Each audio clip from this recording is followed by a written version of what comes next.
الإسلام اليوم من أكبر الأديان في العالم ومن بين الأكثرها انتشاراً عالمياً. بدايته كانت في القرن السابع الميلادية في بيئة صحراوية في شبه الجزيرة العربية، بعيد نسبياً عن مركز الحضارات الكبرى في هذاك الوقت. يعتبر النبي محمد صلى الله عليه وسلم مؤسس الإسلام، وولد في مكة حوالي سنة 570 للميلاد، وعرف بعمله في التجارة في شبابه. لكن في سنة 610 ميلادي أثناء خلوته في غار حراء بدأت لحظات غيرت مجرى التاريخ. بدأ نزول الوحي على النبي محمد صلى الله عليه وسلم عن طريق الملاك جبريل عليه السلام، واستمر ذلك على مدى سنوات، ومع مرور الوقت تم نقل هي الرسالة وحفظها بين الناس، ثم جمعت ودونت كلها لاحقا لتتشكل في النص المعروف اليوم بالقرآن الكريم. بيتركز الجانب الروحي في الرسالة المحمدية على الإيمان وفهمه وقبوله كقناعة داخلية نابعة من الفرد نفسه، وليست مجرد التزام خارجي فقط. لكن حياة النبي محمد وبداية دعوته كانت نقطة تحول أثرت في مجرى التاريخ لاحقا. في سنواتها الأولى بقيت الدعوة محدودة وغير علنية، وتركزت ضمن دائرة صغيرة من أهله والمقربين منه. ركزت دعوته على توحيد الله والعودة إلى قيم أخلاقية واضحة، حيث بتقوم فكرة الإسلام على الخضوع لله وحده. ومع مرور الوقت بدأ عدد من الناس يتبعوه ليعرفوا لاحقا باسم المسلمين أو أتباع الدين الجديد في هذيك المنطقة من غير المسلمين. بعدها بدأ النبي محمد بالدعوة بشكل علني وأعلن رسالته في مكة أمام الناس، ومع مرور الوقت ازداد عدد من آمنوا بدعوته وعرفوا لاحقا باسم الصحابة. لكن هذا الانتشار ما مر بدون رد فعل، حيث تصاعد التوتر مع قريش وبدأت خلافات واضحة تتشكل حول هاي الرسالة الجديدة، وشوي شوي بدأ الخلاف يتصاعد ليوصل إلى مواجهة مفتوحة. وبنفس الفترة تقريبا بدأ تكون مفهوم الجهاد، وكان له أكثر من معنى. المعنى الأول للجهاد في الفكر الإسلامي يعرف كمجاهدة للنفس من الداخل، يعني أنه يعيش الإنسان وفق إرادة الله الواحد بالتزاماته وسلوكه الأخلاقي. والمعنى الثاني للجهاد في بعض سياقاته التاريخية بيرتبط بأعمال القتال ضمن ضوابط محددة وبطابع دفاعي في مرحلة معينة. وبعد سنوات من الصراع مع قريش استطاع النبي وأتباعه تثبيت وجودهم في مكة وما حولها لاحقا. وبعد وفاة النبي محمد سنة 632 للميلاد دخلت الدولة الإسلامية مرحلة جديدة مختلفة كليا، شهدت تحولات سياسية مهمة. ومع مرور السنوات الأولى تم توحيد معظم مناطق شبه الجزيرة العربية تحت سلطة الدولة الإسلامية. وهون برز أبو بكر الصديق رضي الله عنه، أحد أقرب الصحابة إلى النبي، لا يختار كأول خليفة للمسلمين بعد وفاته. في عهد أبو بكر الصديق بدأت أول مرحلة أو من مراحل التوسع، كانت أول مرحلة توسع الإسلام، واستمر هذا التوسع في عهد الخلفاء من بعده ليوصل إلى بلاد الشام والعراق. ومع هي التحولات تغير المشهد السياسي في المنطقة بشكل جذري، وبدأت ملامح قوة جديدة بالظهور ودخول مرحلة الخلافة. لكن السؤال الأهم، مين كان يقود كل هذا الكلام؟ الجواب بيكمن في نظام حكم كامل يعرف بالخلافة. في عهد أبو بكر الصديق ومن بعده عمر بن الخطاب دخلت الدولة الإسلامية مرحلة جديدة كليا، وبلشت جيوش المسلمين تتحرك خارج الجزيرة العربية مثل ما حكينا باتجاه قوتين كبار كانوا مسيطرين في وقتها، هن الإمبراطورية الساسانية والإمبراطورية الرومانية الشرقية. كانوا من أعمدة القوة بهديك الفترة، بس كانوا داخلين بمرحلة انهاك حقيقي بسبب سنين طويلة من الصراعات يلي استنزفت الطرفين. وهون الجيوش الإسلامية تقدمت بوتيرة سريعة وبقوة فاجأت القوى المحيطة. ومع التقدم المستمر مدن الشام الكبرى وسوريا ومصر وفارس بلشت تنهار وحدة بعد الثانية تحت سيطرة القوات الإسلامية. بس الواقع كان أعقد من هيك، لأنه سكان هالمناطق كانوا متنوعين دينيا وعرقيا بشكل كتير كبير، بين مسيحيين ويهود وأكراد وزردشتيين ويزيديين وغيرهم. وهالتنوع كان بشكل جزء أساسي من تركيبة المنطقة بهديك المرحلة. ولكن اللي ما دخلوا بالإسلام كان وضعهم مختلف، صاروا تحت حكم الإدارة الجديدة وملتزمين بالقوانين المفروضة عليهم، ومنها دفع الضرائب أو الجزية. وبنفس الوقت كان عندهم مساحة يعيشوا فيها ويقدروا يمارسوا عباداتهم بحرية كاملة ضمن حدود النظام، وما كان في إجبار على الدين، والدعوة كانت محدودة وما وصلت لكل المناطق بنفس القوة. ولهذا السبب كان انتشار الدين بالبداية بطيء. في البدايات كان القرآن الكريم يحفظ وينتقل بشكل شفهي أساسا، مع تسجيل بعض الآيات بشكل متفرق عند عدد من الصحابة. لكن تفاصيل هذيك المرحلة المرحلة الأولى ما وصلتنا بشكل كامل بسبب محدودية التوثيق المكتوب بهديك الفترة المبكرة. بعد وفاة النبي بدأ جمع القرآن في عهد أبو بكر الصديق رضي الله عنه، ثم توحيد المصاحف في عهد عثمان بن عفان، وصارت النسخة الموحدة هي الأساس للنص القرآني المتداول حتى اليوم حول العالم. بمرحلة لاحقة وبسنة 644 تقريبا تم اغتيال الخليفة عمر بن الخطاب، وبعدها تولى عثمان بن عفان الخلافة. وبعد فترة من الاستمرار يعني بدأت تظهر خلافات داخلية في الدولة، وبعدها تولى علي بن أبي طالب الخلافة، لكن ما كان في إجماع كامل وقتها، وظهرت أطراف سياسية مختلفة من بينها معاوية بن أبي سفيان والي الشام. هالصراع اعتبر بداية فتنة كبيرة وأول حالة من الاقتتال الداخلي، وبعدها توسع الانقسام مع الوقت وبلشت تتشكل توجهات مختلفة داخل المجتمع، من أبرزها ما عرف لاحقا بالاتجاهين السني والشيعي. ترجع تسمية الشيعة إلى شيعة علي أي أنصار علي بن أبي طالب، بينما تسمية السنة فمرتبطة بأهل السنة ويقصد فيها من التزموا بسنة النبي محمد صلى الله عليه وسلم وسيرته. ومع تطور الأحداث التاريخية أخذت هالتسميات شكلها المعروف لاحقا ضمن التيارات الإسلامية. وفي سنة 631 ميلادي استشهد علي بن أبي طالب بعد أن قام أحد أفراد الخوارج واسمه عبد الرحمن بن ملجم باغتياله، في مرحلة كانت مليئة بالاضطرابات والصراعات السياسية. وبعدها بدأت مرحلة جديدة في تاريخ الخلافة، حيث تولت الدولة الأموية الحكم وتم نقل مركز الخلافة إلى مدينة دمشق لتبدأ حقبة سياسية وإدارية مختلفة في العالم الإسلامي كاملة. وفي سنة 680 للميلاد توجه الحسين بن علي رضي الله عنه إلى الكوفة في سياق تطورات سياسية معقدة جدا، لا تنتهي الأحداث لاحقا في كربلاء، حيث قتل هو وعدد من أهل بيته وأصحابه في مواجهة مع قوات الدولة الأموية. شكلت أحداث كربلاء نقطة تحول مهمة بتاريخ حركة الشيعة كلهم، ومع مرور الزمن بدأت تتبلور اختلافات أوضح في الرؤى حول مسائل القيادة من نسل النبي بشكل مباشر، بينما الطرف الثاني كان بيرجع للنهج العام المرتبط بزمن النبي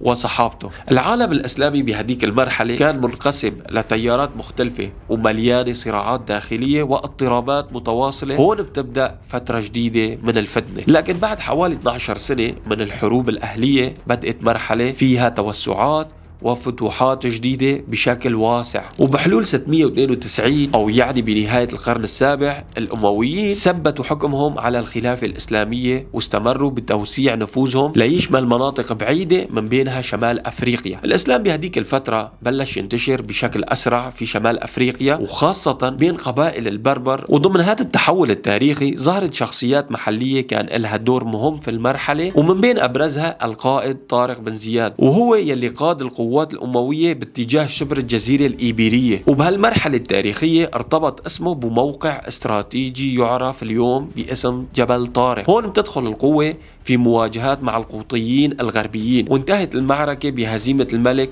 رودريك، لتبدأ بعدها موجة توسع داخل أجزاء من إسبانيا أو الأندلس لاحقا. في هذيك المرحلة وصلت الدولة الأموية إلى امتداد جغرافي واسع من سواحل المحيط الأطلسي غربا وحتى مناطق في آسيا تمتد نحو حدود الهند وآسيا الوسطى. ورغم هذا التوسع الكبير ظلت المجتمعات داخل الدولة متنوعة دينيا وثقافيا لفترة طويلة ضمن إطار إداري واسع جمع هاي المناطق تحت حكم واحد. لكن كمان بدأ الإسلام ينتشر في مناطق تانية مثل شمال أفريقيا وفارس ووسط آسيا مثل ما حكينا، وهون ظهرت فئة جديدة كان يطلق عليها اسم الموالي، وببعض الحالات كان ينشافوا أقل مكانة من بعض النخب العربية، وهذا الشيء عمل استياء عند الناس. وفي سنة 747 اندلع تمرد واسع في إقليم خراسان، وبدأت حركة معارضة تتوسع بشكل تدريجي داخل الدولة، وبرزت في هذيك المرحلة عائلة اسمها العباسيين اللي كانوا ينسبوا أنفسهم إلى العباس عم النبي محمد صلى الله عليه وسلم، وبدأوا يطرحوا أنفسهم كقوة بتقود هذا التحرك المتصاعد. وفي سنة 750 وقعت معركة الذاب الشهيرة اللي مثلت نقطة تحول حاسم، ومع نهايتها بدأ نفوذ الدولة الأموية بالانهيار بشكل سريع، وتوسعت سيطرة العباسيين في المشرق، وانتهى بذلك الحكم الأموي كخلافة مركزية في هذيك المنطقة. لكن كان في أمير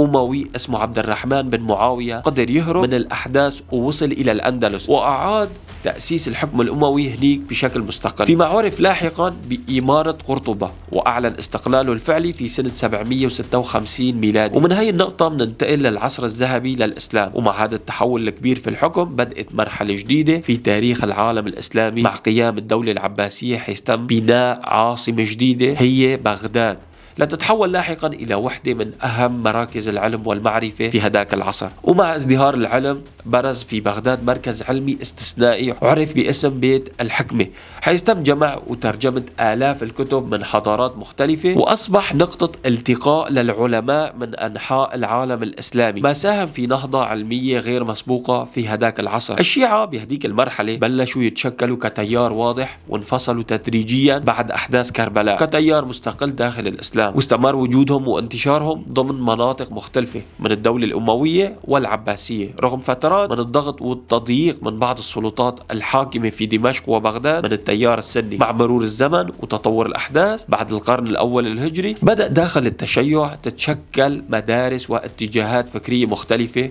ومع القرن التالي أو القرون التالية ظهرت تيارات معروفة تدريجيا مثل الزيدية والإسماعيلية، بينما تطور لاحقا التيار الإمامي الاثنى عشري كأحد أبرز هاي المدارس. وبنفس الفترة تقريبا ومع أواخر العصر الأموي وبدايات العباسية بلشت تظهر حركات صفوية بتركز على الجانب الروحي والتجربة الداخلية، وبتدعي للابتعاد عن انشغالات الدنيا. أما عن بداياتها الأولى ما كانت موثقة بشكل دقيق ومفصل. بحلول القرن التاسع الميلادي ومع استقرار الحكم العباسي بدأ العالم الإسلامي ياخذ شكل أوسع جغرافيا وإداريا، ومع مرور العقود صارت مناطق مثل فارس ومصر وبلاد الشام جزء من الدولة الإسلامية الكبرى ضمن نظام سياسي موحد نسبيا. كان في عوامل مختلفة ساعدت في انتشار الإسلام بهديك الفترة، من ناحية روحية ومن ناحية عملية كمان. واعتماد دين الدولة الحكام كان بيعطي مزايا إضافية مثل تسهيل العلاقات التجارية ورفع المكانة الاجتماعية، لكن هالمناطق ما فقدت تنوعها الديني، وبقي فيها وجود واضح لجماعات دينية مختلفة مثل المسيحيين واليهود والزيديين والكرد، وكمان مجموعات محلية تانية منتشرة بهديك المرحلة. لسنوات طويلة كان التجار المسلمين بينتقلوا عبر مناطق الساحل الأفريقي ويعبروا الصحراء الكبرى باتجاه غرب ووسط أفريقيا. وبهديك المرحلة ومن بين السلع اللي كانت تتداول بهديك الرحلات كان في أشخاص يتم نقلهم كجزء من تجارة العبيد بهديك الفترة، وينقلوا من مناطق أفريقيا لمناطق مختلفة ضمن أراضي الخلافة الإسلامية. ومع مرور الوقت ومع توسع طرق التجارة عبر الصحراء بلش الإسلام ينتشر باتجاه غرب أفريقيا بشكل تدريجي. ومع القرن الرابع الهجري تقريبا لما الحكام والنخب تبنوا الإسلام صار في تغيير واضح ببنية المدن والمجتمع، ومدن مثل تمباكتو وتشاو وكانو تحولت لمراكز مهمة للعلم والتجارة والثقافة الإسلامية. وكمان التجار المسلمين كانوا يعبروا البحر الأحمر والمحيط الهندي انطلاقا من الجزيرة العربية باتجاه الساحل الشرقي لأفريقيا، وخلال هالرحلات أسسوا مراكز تجارية مهمة على طول سواحل شرق أفريقيا بمناطق اسمها اليوم طبعا تنعرف بكينيا وتنزانيا وزنجبار. هالموانئ صارت مع الوقت مركز تجارة رئيسية مهمة، وربطت سواحل شرق أفريقيا بشبكة تجارية واسعة ضمن مناطق المحيط الهندي. هالشبكات التجارية المعقدة اللي كانت تمتد عبر آسيا وأفريقيا ومن ضمنها طريق مهم هو طريق الحرير اللي كان من أهم الطرق التجارية بهديك الفترة، ساعدت بشكل مباشر على توسع الإسلام ووصوله لمناطق أعمق مثل وسط وجنوب آسيا وكمان جنوب شرق آسيا. لكن بوسط آسيا كان في قبائل تركية ذات طابع رحال ومتنقل، ومنها قبيلة السلاجقة اللي دخلوا الإسلام تدريجيا بقيادة زعيمهم سلجوق باك، واللي شكل لاحقا أساس نفوذهم بالمنطقة.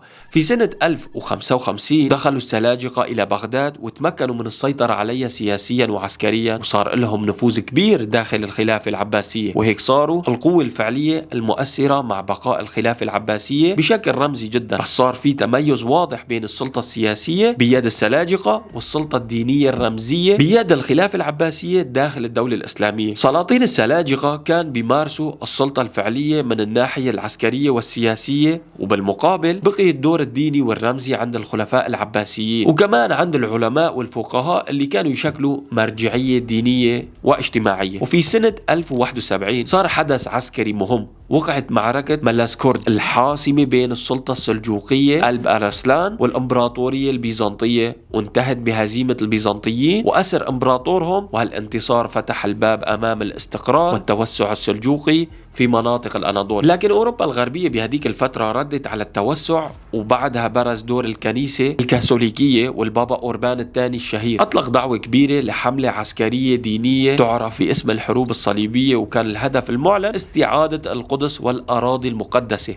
وفي سنة 1099 وصلت القوات الصليبية للقدس وسيطروا عليها بعد حصار عنيف، وتم تأسيس عدة ممالك صليبية في بلاد الشام. لكن رغم ذلك بقي التنوع الديني موجود داخل المنطقة، وفي نفس الوقت كان العالم الإسلامي عم يعيش حالة انقسام سياسي بين دول وإمارات متعددة. في هذيك المرحلة ضعف الحكم المركزي العباسي بشكل كبير، وكثير من مناطق العالم الإسلامي صارت تحت سلالات محلية وقوة إقليمية مستقلة نسبيا، مثل السلاجقة في المشرق والغزنويين في خراسان والهند والمرابطين في شمال أفريقيا، وكمان الفاطميين في مصر. لكن في بداية القرن الثاني عشر رح يبرز اسم قائد كردي عظيم اسمه صلاح الدين الأيوبي، وتمكن من توحيد مصر والشام تحت حكمه. وبعدها بسنين لاحقة في سنة 1187 نجح باستعادة مدينة القدس من الصليبيين، وكان الحدث نصر كبير غير ميزان القوة في المنطقة، واعتبر نقطة تحول واضحة بهذيك المرحلة من التاريخ. من القرن الثامن نشطت حركة التجارة عبر مناطق واسعة، وكان التجار المسلمين بيتنقلوا عبر طريق الحرير اللي حكينا عنه، وكمان الصوفيين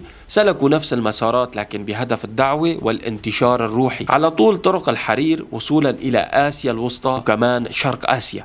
ومع مرور الوقت توسع انتشار الإسلام تدريجيا في مناطق آسيا، ومن بين الشخصيات المغولية ظهر بوراك خان، وهو حفيد جنكيز خان، وبحسب الروايات التاريخية تأثر بالوجود الإسلامي في آسيا الوسطى خاصة في مدينة بخارى ضمن بيئة تجارية ودينية ناشطة، وهالتحول كان جزء من تغير أوسع داخل النخبة المغولية آنذاك. لكن بهديك الفترة ما كان في تحول ديني شامل وسريع، وأغلب المغول ظلوا متمسكين بالمعتقدات التقليدية الشامانية وما دخلوا الإسلام بشكل جماعي بنفس الوقت. في سنة 1258 قاد هولاكو حملة مغولية كبيرة استهدفت بغداد مركز الخلافة العباسية، ومن أخطر نتائجها سقوط بغداد بعد حصار عنيف وانتهاء الخلافة العباسية فيها ومقتل الخليفة المستعصم بالله. لكن مع مرور الوقت ما بقي الوضع على حاله، لأنه الدين والثقافة الإسلامية استمروا بالانتشار عبر العلماء والدول الجديدة رغم التغيرات السياسية الكبيرة. وخلال أقل من 100 سنة صار في تحول كبير بالمشهد. عدة خانات مغولية رئيسية مثل القبيلة الذهبية والألخانات تغير توجهها الديني تدريجيا من مناطق روسيا وصولا لآسيا الوسطى وإيران، وبالتدريج دخلت النخب الحاكمة في الإسلام واندمجت مع الواقع الديني في المنطقة. في جنوب شرق آسيا كان في تواصل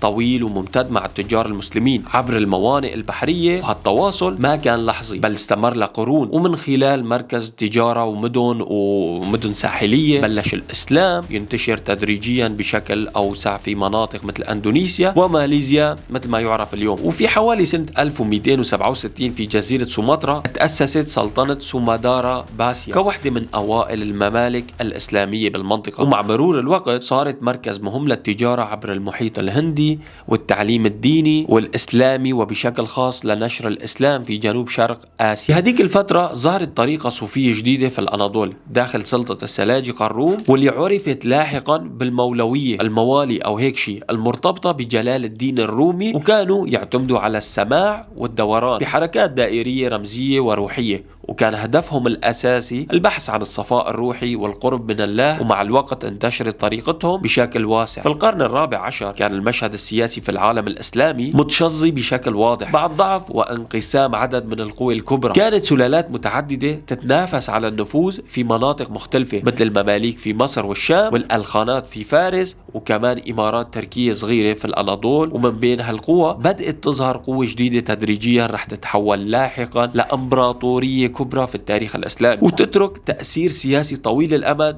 على المنطقة لقرون. وببداية القرن ال13 بلش يطلع كيان قوي ومسلم وتتشكل امبراطورية كبيرة كان لها تأثير واسع بهديك المرحلة. عثمان الأول كان حاكم لإمارة صغيرة في شمال غرب الأناضول ضمن بيئة سياسية كانت بتعيش حالة ضعف وانقسام. مع مرور الوقت بلش يتوسع نفوذه تدريجيا مستفيدا من الفراغ السياسي في المنطقة، وبعدها خلفائه كملوا هذا التوسع عبر الفتوحات والتنظيم السياسي لتتشكل لاحقا الإمبراطورية العثمانية اللي امتدت لمناطق واسعة وشملت لاحقا أجزاء من تركيا الحديثة اللي بنعرفها اليوم. بعدها العثمانيين وسعوا نفوذهم نحو البلقان مستغلين ضعف القوى المحلية في المنطقة، وبدأوا بفتح مناطق جديدة بشكل تدريجي ومنظم، ومنها بلغاريا وصربيا وكمان البوسنة. مع الزمن صار في تغير اجتماعي تدريجي في المناطق البلقان، يعني مثل هنغاريا معروفة اليوم وهي المناطق الثانية، وبعض السكان المحليين دخلوا الإسلام بشكل متزايد. كمان في عوامل مختلفة أثرت بهالتحول مثل النظام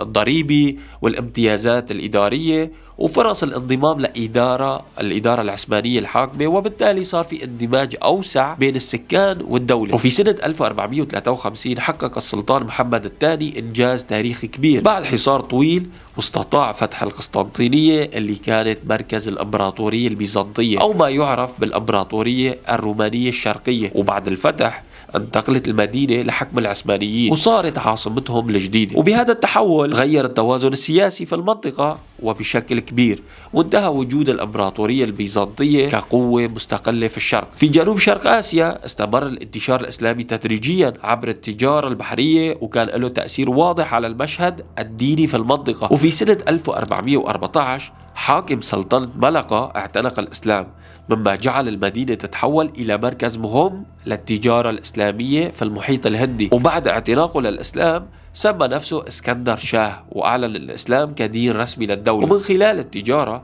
والتحالفات السياسية ساهم بشكل واضح بزيادة انتشار الإسلام. وفي سنة 1478 بدأ ظهور كيان سياسي جديد في جزيرة تشاو، وهي سلطنة ديماك، اللي اجت نتيجة تحولات سياسية وتجارية، وتعتبر من أوائل الدول الإسلامية البارزة في أندونيسيا بعد تراجع النفوذ القديم في جاو. وفي نفس الفترة كان في تحول كبير بأوروبا بعد سنوات من الحصار والانقسام الداخلي. سقطت غرناطة، وهي آخر معقل إسلامي في شبه الجزيرة الإيبيرية، وكان ذلك سنة 1492 بعد دخول القوات المسيحية إلها. وهيك انتهى الوجود السياسي الإسلامي في الأندلس بعد قرون من الحكم. هالسنة تعتبر مفصل تاريخي كبير لأن فيها انتهى الحكم الإسلامي في الأندلس بعد ما استمر تقريبا ل8 قرون. وبهذا الشكل انطوت مرحلة طويلة جدا من التاريخ، وتركت آثار ثقافية وحضارية واضحة بالمنطقة. وبعد سقوط غرناطة صار في ضغط ديني وسياسي كبير من خلال سياسات التنصير ومحاكم التفتيش لاحقا، وتم إجبار بعض المسلمين واليهود على اعتناق الكاثوليكية، وبعضهم تم طردهم لاحقا من إسبانيا. وهالمرحلة كانت من التحولات القاسية اللي أثرت على تركيبة المجتمع وقتها. في سنة 1501 قام شاه إسماعيل بالسيطرة على بلاد فارس ووضع أساس دولة جديدة في المنطقة، ما غير لاحقا التوازن السياسي في الشرق الإسلامي بشكل كبير. شاه إسماعيل الأول يعتبر مؤسس الدولة الصفوية في إيران، وخلال حكمه تم اعتماد التشيع الاثنى عشري كمذهب رسمي للدولة، وهالقرار كان له أثر كبير على الهوية الدينية للمنطقة عبر مراحل طويلة من التغيير. ومع مرور الوقت وعلى مدى قرون أصبح أغلب سكان إيران ينتموا للمذهب الشيعي الاثنى عشري، من شان هيك إيران اليوم تعتبر ذات غالبية أو أغلبية شيعية. وفي سنة 1517 العثماني سليم الأول قام بالسيطرة على مصر بعد معركة حاسمة وأنهى حكم المماليك هنيك، وبهيك انتقل مركز النفوذ السياسي في العالم الإسلامي إلى العثمانيين. وبعدها توسع النفوذ العثماني باتجاه الحجاز وأراضي الحرمين. ومع توسع الدولة العثمانية بسطت سيطرتها على مدن مركزية في العالم الإسلامي مثل مكة والمدينة، ما منحها مكانة دينية وسياسية بارزة. ومع تطور الأحداث ترسخ ارتباط السلاطين العثمانيين بلقب الخلافة اللي استمر 400 سنة حتى نهاية الدولة العثمانية، لتبقى الخلافة خلالها إطار سياسي وديني شهدت فترات من القوة وفترات من الضعف. في سنة 1526 قائد اسمه بابر اللي كان من أحفاد جنكيز خان قدر يهزم سلطنة دلهي في معركة حاسمة، وبدأ تأسيس دولة جديدة في شمال الهند اللي تطورت لاحقا إلى إمبراطورية المغول، واللي حكمت أجزاء كبيرة من شبه القارة الهندية، رغم أنه أغلب السكان كانوا هندوس، واستمر حكمهم تقريبا لمدة قرنين من الزمن على الهندوس طبعا بعد مرحلة توسع تدريجية، لكن في بعض المناطق بلشت تظهر إشارات تدريجية على أن النفوذ السياسي في العالم الإسلامي صار أضعف، وانفتح المجال لصعود قوة محلية وإقليمية جديدة داخل مناطق مختلفة. الروس حققوا انتصارات متتالية على خانات قازان واسترخان وسيبير ضمن توسعهم نحو الشرق والشمال، وبنفس الفترة استمر التحول العسكري في مناطق مختلفة. وفي جهات تانية الأسطول العثماني مثلا تعرض لأول هزيمة بحرية كبيرة في معركة ليبيانتو، يمكن هيك اسمها، ضد تحالف أوروبي بحري. ذروة التوسع العثماني صارت بعد حوالي قرن من التوسع المستمر، وبلغت الدولة أقصى امتداد لها في أوروبا لما حاولت تفرض حصار على مدينة فيينا الشهير. هذا الحصار مشهور، لكن الحصار ما نجح بسبب قوة الدفاعات والتحالفات الأوروبية. ومن هالمنطقة بدأت الإمبراطوريتين الأكبر في العالم الإسلامي، العثمانيين والمغولية في الهند، يواجهوا ضغوط متزايدة من الداخل بسبب التحديات السياسية والإدارية. ومع الوقت بدأ يتغير ميزان القوة في المنطقة بشكل تدريجي. في القرن الثامن عشر بالجزيرة العربية ظهرت الوهابية كحركة دينية إصلاحية ارتبطت بمحمد بن عبد الوهاب، وركزت على الدعوة إلى فهم ديني أكثر تشددا وتنظيما في هذيك الفترة، واللي تميزت كمان بموقف نقدي باتجاه بعض الممارسات الدينية والاجتماعية اللي كانت منتشرة يعني ضمن السياق الديني السائد. وبعدها صار في تحالف سياسي ديني بين الحركة الوهابية وعائلة آل سعود، واللي بدأت تبني نفوذها في بعض مناطق الجزيرة العربية. وهالتحالف أدى لتشكيل الدولة السعودية الأولى بشكل تدريجي، وبهيك صار للحركة تأثير ديني وسياسي واضح في المنطقة. القرن التاسع عشر شهد توسع كبير. القوى الأوروبية الاستعمارية مثل مثلا بريطانيا وفرنسا وروسيا وانتشار نفوذهم في مناطق واسعة من آسيا وأفريقيا، وتوسع سيطرتهم على أرض كانت جزء من الدول أو إمبراطوريات قديمة. كان التوسع الأوروبي بيستهدف عدة مناطق ودول مسلمة مثل الجزائر تحت سيطرة الفرنسية، ومصر والسودان تحت نفوذ البريطانيين، وليبيا في مرحلة لاحقة بالإضافة إلى مناطق تانية في العالم الإسلامي تحت إيطاليا وغيرها من القوى الأوروبية المستعمرة. الإسلام صار جزء مهم من حركات المقاومة ضد الاستعمار الأوروبي عدة مناطق من العالم الإسلامي، وبعضها كان بقيادة محلية مرتبطة بالدفاع عن الهوية والدين.